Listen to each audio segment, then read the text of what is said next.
우리 모두는 하나님 나라의 시민입니다. 그래서 우리는 하나님 나라를 살아가고 있습니다. 그런데 우리가 하나님 나라를 살아가고 있다고는 하지만 실은 우리가 이 땅 가운데 살기 때문에 하나님 나라를 잘 이해하지 못할 때가 많이 있습니다.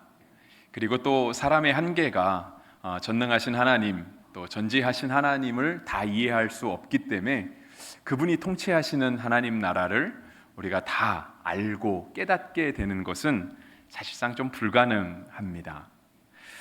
그런데 우리가 하나님 나라를 이렇게 잘 알지 못하다 보니까 실은 우리는 하나님 나라를 향해서 가고 있다라고 이야기를 하고, 또 우리는 죽어서 그 나라를 가겠다라고 하는 확신을 가지고 있기도 하지만 실은 잘 알지 못하는 그런 또 한계가 있기 때문에 때때로 하나님 나라를 생각하면서 좀 현실감이 떨어지는 면도 있습니다. 진짜 하나님 나라가 무엇일까? 어떻게 살아야 하나님 나라를 사는 걸까라고 하는 것이 마치 숙제처럼 남아있고, 또 당연히 그렇게 소망하는 면도 있기는 하지만 실제적으로 현실적으로 와닿는 느낌은 조금 부족한 면이 있습니다. 그런데 한편으로 우리가 하나님 나라를 살아야 되겠다, 그리고 우리는 분명 그 나라에 가서 살게 될 것이다 라고 하는 이런 하나님 나라를 생각할 때 한편으로 우리에게 소망함도 생깁니다. 그러니까 희망이 생기는 거죠. 현실 세계를 바라보다가도 하나님 나라를 생각하면 마음에 왠지 좀 이렇게 위안이 되기도 하고요, 보험을 들어놓은 것 같은 담대함도 있습니다.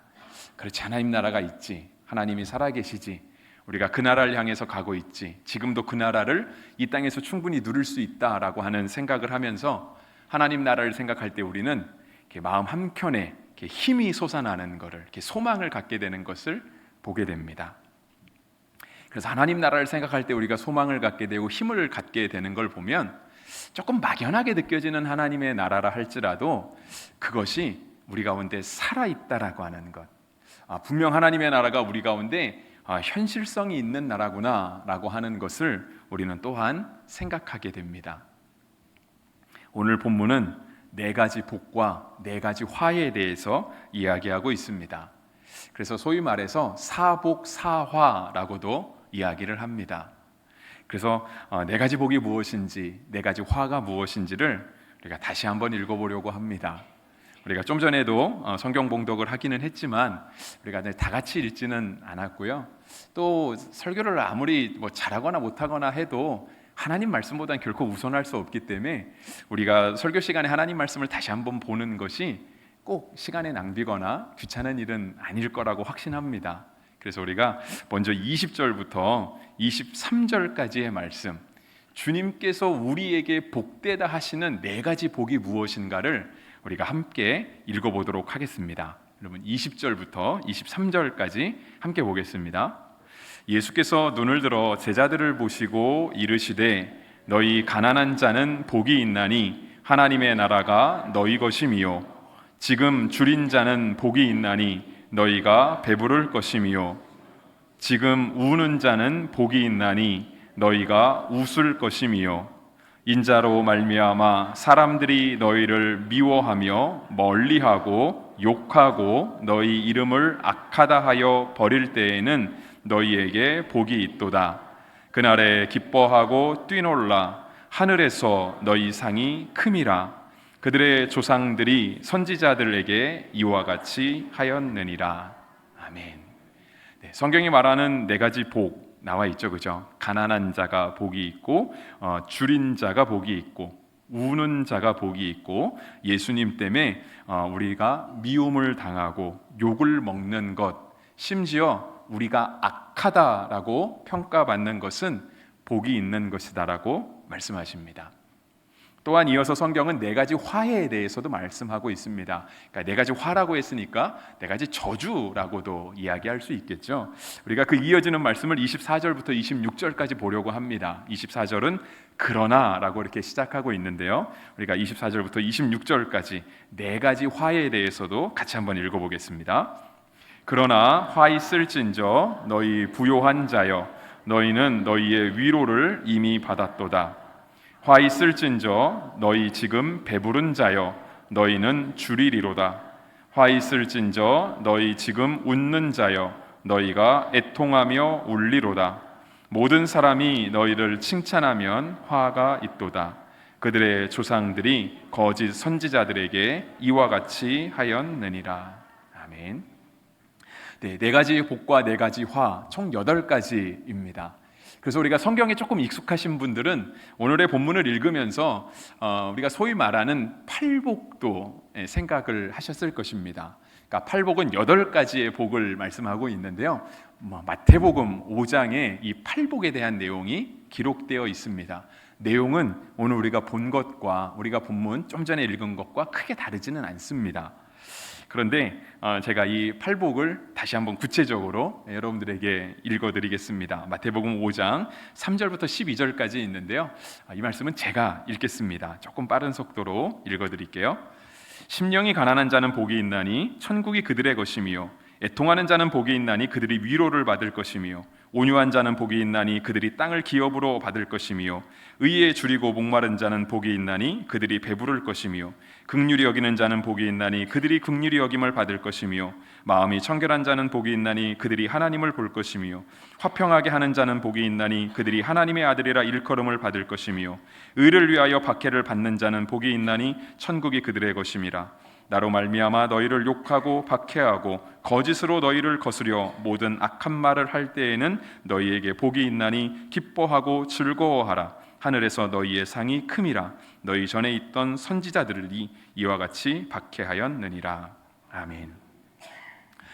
오늘 본문도 그렇고 좀 전에 읽어드린 팔복도 그렇고 이 복은요, 하나님 나라의 복을 이야기합니다. 그러니까 우리에게 하나님 나라를 살아가는 사람들은 어떠한 복을 소망하며 살아가는가, 성도로서 우리가 어떠한 모습을 가지고 무엇을 추구하며 살아가야 될 것인가를 우리에게 보여주는 말씀입니다.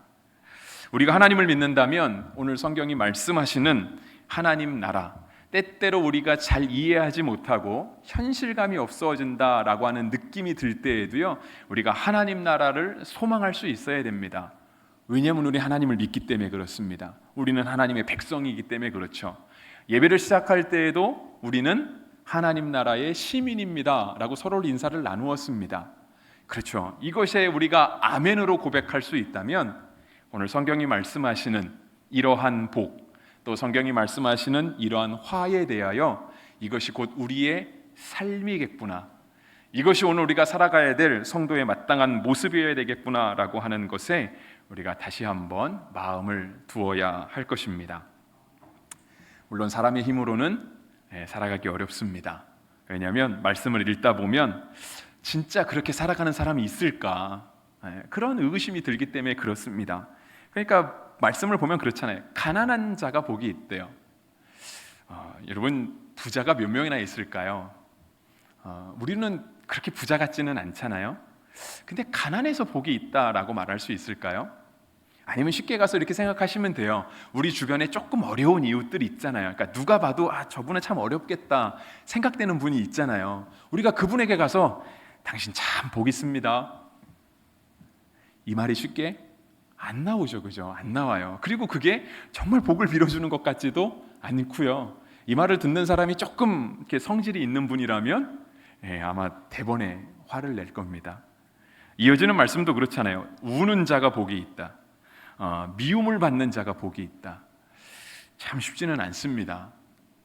그런데 이렇게 사는 것이 쉽지는 않지만 정말 우리가 이 땅에서 이렇게 사는 것이, 하나님을 믿기 때문에 이렇게 사는 것이 정말 복 있는 삶일 것이다 라고 믿음으로 고백한다면 성령님께서 우리에게 그렇게 살아갈 수 있는 힘과 능력을 주실 것입니다. 신앙의 원리 중에 단절의 원리가 있습니다. 물론 뭐 어떤 책에 나오거나 표현이 있는 것은 아닙니다. 그냥 제가 그렇게 이름을 붙여봤습니다. 그러니까 끊어지는 원리가 있다라는 거예요. 끊어내는 원리, 단절시키는 원리가 있는데요. 오늘 본문에도 그렇죠. 네 가지 복을 말한 다음에 24절에는 그러나라고 하면서 네 가지 화를 얘기하고 있습니다. 서로 반대되는 개념들을 이야기하고 있거든요. 창세기 얘기를 잠깐 해보겠습니다. 창세기, 하나님께서 세상을 창조하시던 기록입니다.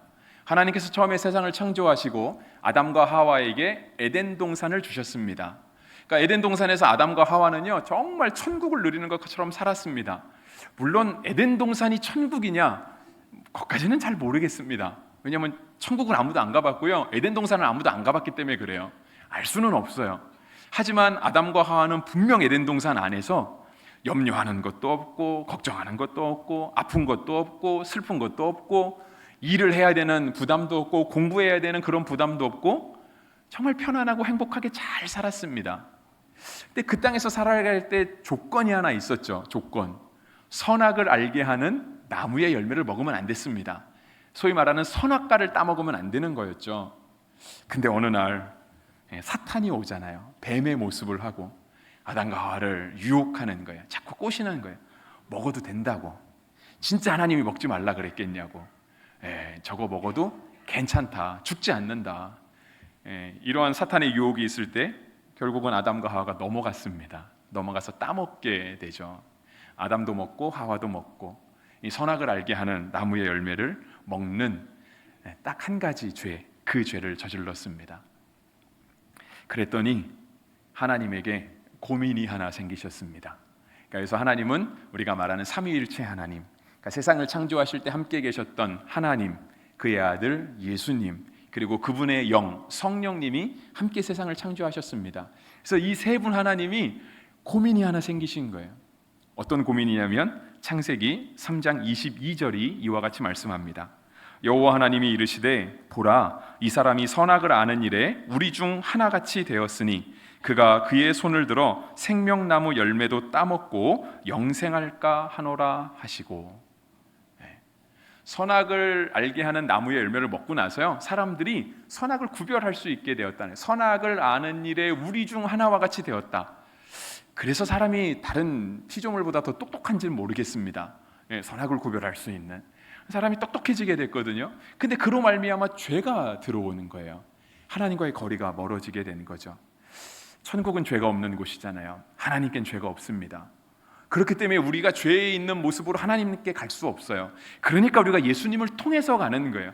예수님이 우리의 죄를 사하셨기 때문에 우리가 예수님의 그 보혈의 공로를 힘입고 죄가 없으신 하나님께 나아갈 수 있게 되는 것입니다. 아담과 하와가 죄를 지었잖아요. 같이 살 수가 없는 거예요. 하나님의 고민이 무엇이냐면 죄가 있는 저들이 생명나무 열매까지 따먹고 영생하게 되면 어떡하지? 이것이 하나님의 고민이었습니다.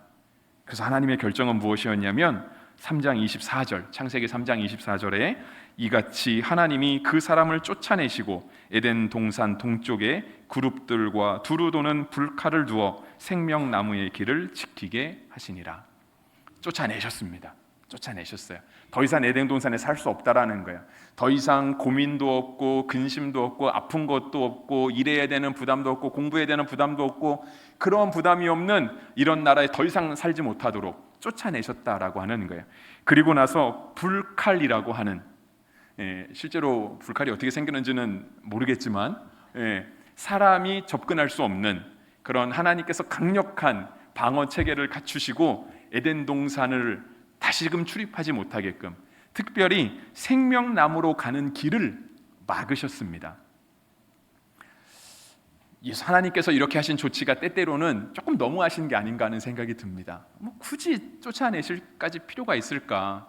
아니면 하나님이 들어오지 말라고 하면 아담과 하와도 자기네들도 양심이 있지 죄를 짓고 안 들어올 텐데 그거를 굳이 막 불칼까지 하면서 지키실 필요가 있었을까라고 하는 생각이 들지만, 여러분, 죄가 있는 상태에서 죽지 않고 영원히 사는 것은 그것은 진짜 저주입니다. 그렇지 않습니까? 우리가 예수님 믿고 구원받았어요. 의롭게 된 상태에서 하나님께서 우리에게 주시는 영생을 선물로 받아요. 이건 복입니다. 그런데 반대로 우리가 이 땅에서 죄를 짓고 살아요. 근데 죄를 짓고 사는 사람이 이 땅에서 죽지도 않고 평생 동안 살더라. 그건 저주입니다. 지옥을 가본 사람은 아무도 없습니다. 아무도 없어요. 물론 천국을 가본 사람도 아무도 없죠. 근데 만약에 우리가 지옥을 생각할 때 하나님 나라는 정말 아무런 염려도 부담도 아무것도 없는 정말 그런 천국이라고 생각한다면 지옥은 그렇지 않잖아요. 지옥은 온갖 괴로움, 우리가 상상할 수 없는 온갖 고통과 아픔이 있는 곳이 지옥 아니겠습니까? 근데 천국에서도 사람이 안 죽고요, 지옥에서도 안 죽어요. 우리가 왜 지옥 안 갈라 그러죠? 그 고통 속에 안 죽으니까. 죽으면 끝날 것 같은데 죽지 않는 고통이 영원토록 계속되니까 지옥이 무서운 거잖아요. 하나님 앞에 죄를 짓고 살아가는 사람이 죽지 않고 영원히 사는 것은요, 그건 정말 저주라고 하는 거예요. 그래서 조금 냉정하게 들릴지 모르지만 죄를 지은 사람은 죽는 게 은혜예요. 죽는 게 복입니다. 반대로 생각해 보겠습니다. 우리는 하나님 나라의 시민이지만 세상을 살아가고 있습니다. 우리가 살아가는 세상은 하나님 나라와 반대되는 곳이잖아요. 반대되는 곳. 죄의 열매가 계속해서 양산되는 곳입니다. 우리 가운데 죄가 들어왔잖아요. 근데 죄가 마치 우리가 옛날에 알았던 흔적처럼, 상처처럼 그냥 몸에 흔적만 남기고 다 죽은 상태로 가만히 있는 게 죄가 아니잖아요. 죄가 계속해서 우리 가운데 죄를 낳아요. 죄가 죄를 낳고 더 큰 죄를 낳고 사람으로 하여금 그 죄 가운데 빠져 살게 해요. 그래서 로마서의 말씀처럼 그거죠. 욕심이 죄를 낳고 죄가 장성한즉 사망을 낳느니라. 마치 죄가 생명이 있는 것처럼 우리에게 계속해서 죄를 양산해냅니다. 하나님 나라와 세상 나라가 반대된다라고 할 때 세상은 마치 그러한 개념이잖아요. 근데 이렇게 죄가 양산되고 죄가 관영한 세상에서 우리가 배부르고 웃고 위로받고, 오늘 본문 말씀 26절에 있는 것처럼 모든 사람이 우리를 칭찬하면 그것은 화가 되는 게 맞습니다. 그러지 않겠습니까? 단절의 원리는 바로 이런 겁니다. 우리가 세상에서 잘 되는 거, 물론 잘 되는 걸 하나님께서 원하시고요, 우리가 그렇게 다 되었으면 좋겠습니다. 그런데 세상에서 아무런 분별함 없이 하나님에 대한, 우리가 하나님 나라를 살아간다라는 그런 생각이 전혀 없이 그냥 한 인생 사는 건데, 누구나 인생 한 번 살지 두 번 사나, 어떻게든 잘 먹고 잘 살고 성공하고 권세 갖고 그러면 되지 뭘. 그건 화가 있다라는 거예요. 그건 저주예요. 그래서 성경이 말씀하시는 거예요. 우리가 이 땅에서 인정받으면, 우리가 이 땅에서 지금 웃고 배부르고 위로받고 다 잘됐다고 성공했다고 우리를 지켜 세우면 그건 화가 있다라고 하는 것입니다. 왜냐하면 이유는 우리는 하나님 나라의 백성이기 때문에 그렇습니다. 빌립보서 3장 20절과 21절 말씀 제가 공동 번역으로 읽어드리겠습니다. 그러나 우리는 하늘의 시민입니다. 우리는 거기에서 오실 구세주 되시는 주 예수 그리스도를 고대하고 있습니다. 그리스도께서는 만물을 당신께 복종시킬 수 있는 능력을 가지고 오셔서 우리의 비천한 몸을 당신의 영광스러운 몸과 같은 형상으로 변화시켜 주실 것입니다.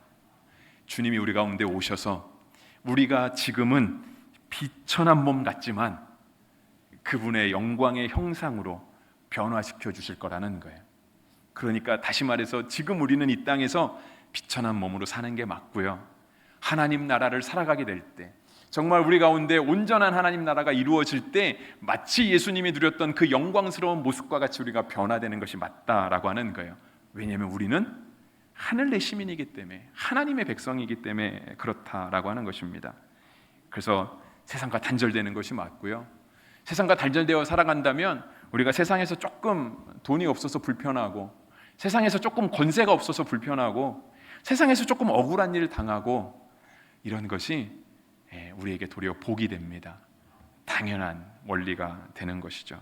그래서 사람은 거기에 목표를 두고 살지 않는 겁니다. 특히 성도는, 특히 그리스도인은 그것에만 목표를 두고 맹목적으로 그것을 향해서 가는 사람들은 아니라는 것이죠. 근데 참 어려운 건 사실입니다. 가난하게 사는 게 복이 있고, 우는 게 복이 있고, 욕먹는 게 복이 있고, 이거 참 쉬운 일은 아닙니다. 그런데 이러한 삶을 가능하게 해주는 원리가 있습니다. 오늘 설교 제목이요, 밤이 새도록 기도하시고입니다.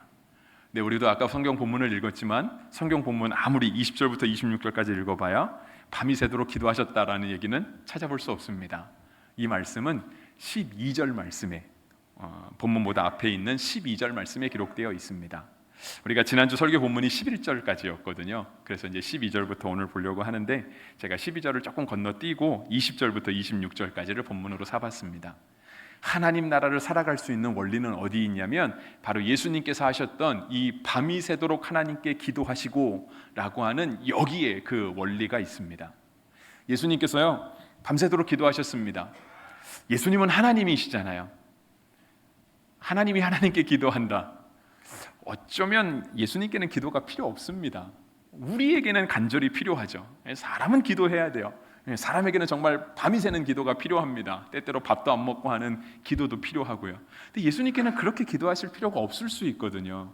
근데 예수님이요, 정말 밤이 새도록 기도하세요. 밤이 새도록 기도하시고 나서 예수님께서 하신 것은 무엇이냐면요, 제자들을 뽑으신 것이었습니다. 제자들. 그래서 13절 밝음에 그 제자들을 부르사라고 시작하고 있죠, 그죠? 그 제자들의 명단이 14절부터 기록되어 있습니다. 제가 읽어드릴게요. 곧 베드로라고도 이름을 주신 시몬과 그의 동생 안드레와 야고보와 요한과 빌립과 바돌로메와 마테오와 도마와 알페오의 아들 야고보와 셀롯이라는 시몬과 야고보의 아들 유다와 예수를 파는 자 될 가롯 유다라 했습니다. 이러한 제자들은요, 예수님이 밤새 기도하시고 뽑힌 사람들이었습니다. 그래서 예수님께서 그렇게 간절히 기도하신 다음에 하신 행동이 뭐냐면 13절에 밝음에 그 제자들을 부르사라고 하면서 우리가 알고 있는 이 12명의 제자들을요, 특별히 사도라 칭하셨으니 13절 끝에 적혀 있습니다. 사도라고 그들을 불러주셨어요.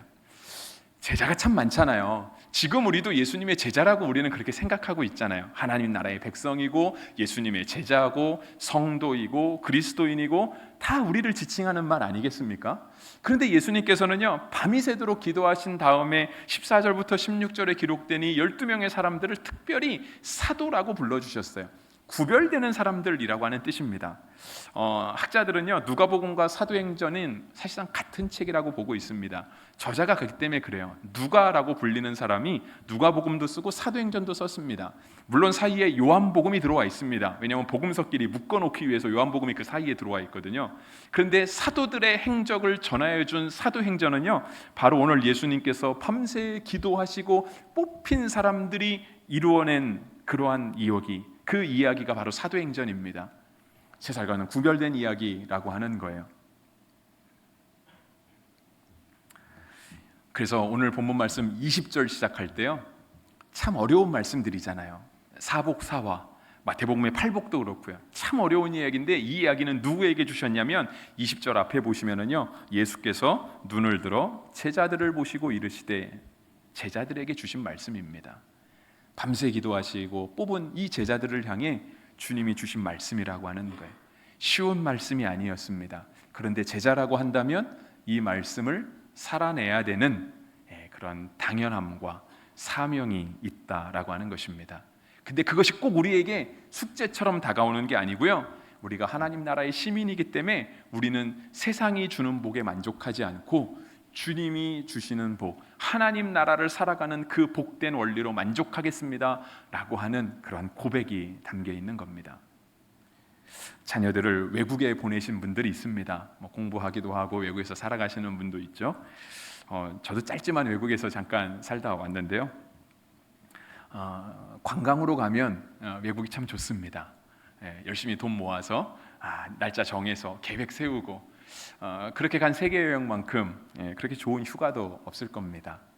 그런데 외국에서 잠깐 여행이 아니라 일정 기간 살게 되면, 또 어떤 분들은 외국에서 쭉 사시는 분들도 있잖아요, 돌아가실 때까지. 그런 분들은 솔직히 외국의 생활이 그렇게 낭만적이지는 않습니다. 그러니까 힘든 나라에 가서 살면 나라가 전체적으로 힘들기 때문에 그 힘듦을 같이 겪고요, 또 좀 복지가 좋은 나라, 소위 말해서 선진국이라고 불리는 나라에 가서 살면 왠지 우리가 이방인처럼 더 느껴집니다. 그래서 그들이 우리를 조금 마치 제2국민인 것처럼, 이방인인 것처럼 우리를 취급을 합니다. 우리 하나님 나라 백성이잖아요. 근데 우리는 땅에 살잖아요. 우리가 이상하게 취급을 받는 게 정상일까요, 아닐까요? 정상이에요. 우리가 이 땅에 살면서, 하나님 나라의 백성이 땅에 살면서 땅의 복 다 누리고 그 땅의 복을 소망하면서 어떻게든 그걸 얻겠다고 살겠다라고 하는 것은 결코 제대로 사는 것이 아닙니다. 그래서 주님께서 밤새 기도하시고 제자들을 뽑으신 다음에 제자들은 그렇게 살아야 된다라고 말씀하시는 거예요. 그러면 오늘과 같은 사복사화, 마태복음에 기록된 팔복을 살아가는 그 원리는 어디에 있을까요? 기도에 있다라고 하는 거예요. 기도부터 시작되는 거예요. 기도부터. 우리가 하나님 앞에 살아가면서 저는 제자입니다, 제가 성도입니다, 제가 그리스도인입니다, 어디 가서 저는 기독교인입니다 밝힐 수는 있지만 기도가 수반되지 않으면 아무것도 할 수 없는 거예요. 사실상 능력은 나타나지 않는 겁니다. 여러분, 예수님께서 밤새 기도하셨다 그랬잖아요. 철야 기도죠. 우리 한국교회는 옛날에 참 철야 기도도 많이 했는데 꼭 시간을 의미하지는 않습니다. 만약에 정말 하룻밤 새서 기도해서 우리의 소원이 다 이루어질 수 있다면 하룻밤 기도 정도는 못하실 분이 여기 계실까요? 아마 아무도 없으실 거예요. 하룻밤 새서 마음의 소원이 이루어지면 그죠? 하룻밤만 새겠습니까? 기도 제목, 소원들 다 적어와서 하나님 제가 앞으로 한 달 동안 이러면서 우리의 소원을 하나님께 다 아뢰지 않겠습니까? 시간이 중요한 게 아니에요. 꼭 밤을 새셔서 기도하시라는 말씀이 아니고요, 우리의 삶 속에 하나님께 집중하는 시간이 필요하다라고 하는 거예요. 여러분, 새벽 예배 왜 드릴까요? 새벽 예배 안 드리셔도 괜찮습니다. 하지만 새벽 예배 왜 드릴까요? 하루가 시작하는 그 첫 시간을 주님께 드리는 거예요. 일을 시작하기 전에, 다른 사람 만나기 전에 내 시간을 먼저 하나님께 구별하여 드리겠습니다. 그리고 그 시간이 그렇게 길지 않아요. 새벽 예배 때 그렇게 기도 많이 못 하세요. 왜냐하면 일과가 바쁘잖아요. 어떻게 성전에서 계속 기도만 하고 있겠어요? 잠깐 기도하고 가셔야 되거든요. 근데 우리가 그렇게 하나님께 시간을 구별하여 드릴 때 우리가 하나님의 백성됨을 고백하는 거고요, 그 구별된 시간으로 말미암아 성도로 살아갈 수 있는 힘이 거기서 공급되는 것입니다. 꼭 새벽은 아니어도 괜찮아요. 그렇지만 분명한 우리의 일과 시간 중에 24시간이라고 하는 하루의 시간 중에요, 하나님께 구별할 시간은 반드시 있어야 됩니다. 꼭 길지 않아도 됩니다. 길면 목사 입장에선 더 좋겠습니다. 하지만 길지 않아도 괜찮아요. 길지 않아도 괜찮고요, 하나님께 집중할 수 있는, 예수님이 밤이 새도록 기도하신 것처럼, 그리고 제자들을 뽑으신 것처럼 오늘 우리도 하나님께 집중할 수 있는 그러한 기도의 시간들을 하나님께 작정할 수 있게 되기를 바랍니다. 오늘도 하나님 앞에 예배하는 우리가 제자인 줄 믿습니다. 오늘도 하나님 앞에 예배하는 우리가 하나님 나라의 백성임을 믿습니다. 하나님께서 오늘 우리에게 말씀하십니다. 하나님 나라의 복을 따라 살으라고. 비록 성경은 화가 있도다 얘기했지만 이것은 화로 표현된 또 다른 하나님의 복인 것이죠. 우리가 하나님 앞에 기도하며 하나님께 우리의 시간을 구별하여 드리고 그렇게 하나님 앞에 집중하는 시간이 있을 때 하나님께서 우리에게 하나님 나라를 살아갈 수 있는 복과 은혜를 주실 것입니다. 성경이 말씀하시는 복이 진짜 복이고요, 성경이 화가 있다고 하면 그건 진짜 화입니다. 근데 그러한 말씀을 살아가는, 그 하나님 나라를 살아가는 그 은혜와 그 능력이 오직 기도에 있습니다. 기도하겠습니다.